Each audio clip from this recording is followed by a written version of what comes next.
There's a type of person who, when something breaks, doesn't call anyone. They don't look for a shop.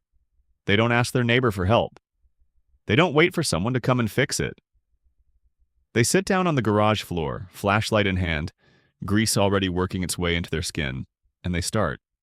They don't know exactly how it's going to end, but they start. And the most interesting thing isn't that they fix it. The most interesting thing is what they feel while they're doing it. That kind of mental silence, that focus they can't find anywhere else. If that sounds familiar, stay with me. Because today we're not talking about motorcycles. I'm going to tell you something that might sound strange at first. The motorcycle is not the point. It never was. The motorcycle is just the mirror. And what appears reflected in that mirror is a very specific way of understanding the world. A mental architecture. A value system that most people never manage to put into words. But it's there, and it shapes every decision they make, inside and outside the garage. When someone chooses to fix their own motorcycle, they're choosing much more than saving money on a repair bill. They're choosing a stance toward life. And that stance has a name in psychology. Picture two people facing the same problem. Something stops working. One of them feels like the world is conspiring against them. They wait. They delegate. They get frustrated. They think that things happen to them, not that they can act on things. The other person does something different. They don't minimize the problem, but they turn it into information. They break it down. They turn it into a question that has an answer. Working with your hands on something mechanical trains this, literally trains it. Because a motorcycle doesn't lie. It has no ego. It doesn't give you mixed signals to make you feel good. Either it works or it doesn't. And if it doesn't, there's a reason. And that reason can be found. That changes a person's architecture of thought. It changes their perception of what's possible. It changes the way they process the world. A person who spends hours trying to figure out why an engine won't start develops something very few educational systems actually teach: the ability to sit with uncertainty without falling apart. In psychology, there's a concept Julian Rotter described back in the 1960s: locus of control. In simple terms, it's the belief each person holds about where the control over what happens to them actually lives. If you believe that what happens to you depends on chance, fate, or other people, you have an external locus. If you believe your actions have real consequences and that you can influence your environment, you have an internal locus. People who fix their own motorcycles tend, systematically, toward the internal locus. Not because they're arrogant, not because they think they control everything, but because they've learned through physical, concrete experience that effort produces results. But there's more. Working on something that can fail, that has parts moving at brutal speeds, that carries real risk, also develops something fascinating: a mature relationship with danger, not the avoidance of risk, which is what most people do, and not the compulsive pursuit of risk, which is what a small, damaging minority does. But something in between, and far more sophisticated: conscious risk evaluation. The ability to look at something that could go wrong, understand the variables, and make an informed decision. In psychological terms, that's called decision-making under uncertainty, and it's one of the most valuable skills a human being can develop. And there's a third component you probably didn't expect: mindfulness. Not the app version. The real thing. When you're making a millimeter adjustment, when you're listening to an engine trying to find the anomaly, when you have to be completely present because a mistake has consequences, the mental noise disappears. Not because you forced it to, but because the task demands it. It's one of the purest flow states that exists, and those who've experienced it know exactly what I'm talking about.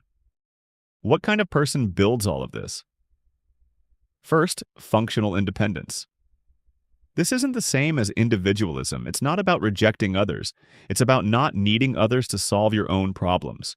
There's an enormous difference between not wanting help and not needing it. These people tend to fall into the second category.